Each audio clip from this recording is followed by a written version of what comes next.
Hello students, subject ME 302 process in manufacturing में आज हम टॉपिक पढ़ेंगे मेथड ऑफ थ्रेड कटिंग, जिसमें कि 4 तरीके से हम थ्रेड को कट करते हैं। उसमें सबसे पहला पॉइंट आता है threading with the use of die head, second है थ्रेड मिलिंग, थर्ड है थ्रेड ग्राइंडिंग एंड फोर्थ है थ्रेड रोलिंग। सबसे पहले हम देखते हैं threading with the use of die heads.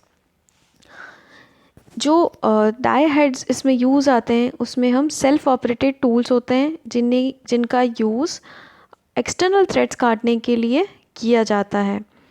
ये जो डाई हेड्स होते हैं इनमें जो यूज़ आने वाली कटिंग एजेस होती हैं उनको हम चेज़र नाम से जानते हैं। चेज़र 3 तरह के होते हैं, रेडियल, टेंजेंशनल और सर्कुलर।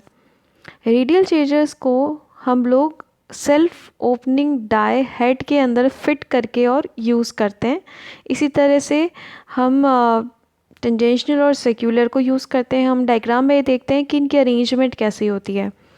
पहला डायग्राम में अगर हम देख रहे हैं तो इस तरह की डाई है, जैसे कि हमने 3 जॉ चक देखा है, उसमें एक को ओपन करने से सारे जॉ खुल जाते हैं। इसे सेल्फ ओपनिंग जो डाई होती है इसमें हमने चेज़र्स के ये डाल दी हैं कटिंग एजेस को और इस तरह से कटिंग हो रही है। सेकंड वन है टेंजेंशनल, तो इसमें जो कटिंग एजेस है वो आपके जॉब की सरफेस के टेंजेंशनल लोकेट किया हुआ है और साथ ही इसका डाई हेड भी शो किया हुआ है। थर्ड वन है सर्कुलर, थर्ड वन हमने देखा था सर्कुलर, तो इसमें जो कटिंग एजेस होती हैं वो सर्कुलर शेप में होती हैं और उनकी अरेंजमेंट कैसे होती है वो हम देख रहे हैं डायग्राम में। और इस चेज़र्स को होल्ड करने के लिए यूज़ आने वाला डाई हेड भी डायग्राम में लोकेट हो रहा है। सेकेंड टॉपिक है थ्रेड मिलिंग। थ्रेड मिलिंग जो है ये भी अगेन एक एक्सटर्नल थ्रेड काटने का प्रोसेस है। इसमें 2 मेथड्स होते हैं, एक होता है threading with single thread cutter और दूसरा होता है threading with multiple thread cutter. पहला जो प्रोसेस है जिसमें threading with single thread cutter है, ये जो होता है एक धीमी गति पर घूमते हुए, मतलब स्लो स्पीड पे आपका वर्क पीस रोटेट कर रहा है और उस पर हम with the help of single thread cutter cutting करते हैं। इसमें जो कटर होता है वो स्टार्टिंग में हेलिक्स एंगल की बराबर एंगल तक झुका हुआ होता है। फिर टूल को, दैट मीन्स कटर को और वर्क पीस को इन अपोजिट डायरेक्शन हम रोटेट करते हैं और क्योंकि इसमें सिंगल कटर होता है तो धीरे धीरे हम एक्सियल मूवमेंट देते हैं along the length of the job. उससे जितना भी लंबा हमें थ्रेडिंग करना होता है वो थ्रेडिंग पॉसिबल होता है। इस तरह के प्रोसेस को हम वहाँ यूज़ करते हैं जहाँ हमें लंबे और बहुत हैवी वर्क पीसेस पे थ्रेडिंग करनी होती हैं।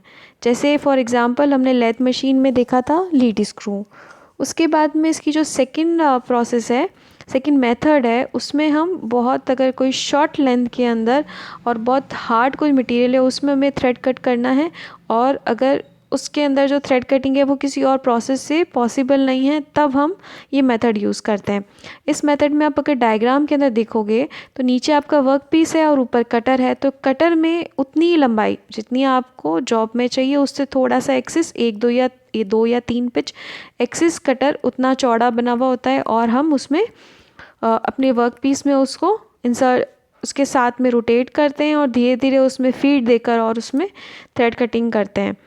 तो इसमें हम ये देखेंगे कि जितना हमें लेंथ तक चाहिए उतनी लेंथ तक का आपको कटर की रिक्वायरमेंट होती है। अब इसमें जो वर्क पीस के ऊपर थ्रेड कटिंग होती है वो लगभग जॉब के 1.15 से 1.25 सर्कल्स के अंदर रेवोल्यूशंस में कट जाती है, लेकिन हम उसको यहाँ पर 0.15 और 0.25 जो एक्स्ट्रा चक्कर देते हैं उससे कि सारी ओवरऑल उसकी सर्कमफ्रेंस के अंदर प्रॉपर थ्रेड कट हो जाए, इसके लिए देते हैं। और इसके साथ में इसकी पूरी लेंथ के अंदर चूड़ियाँ कट जाती हैं। Thank you students.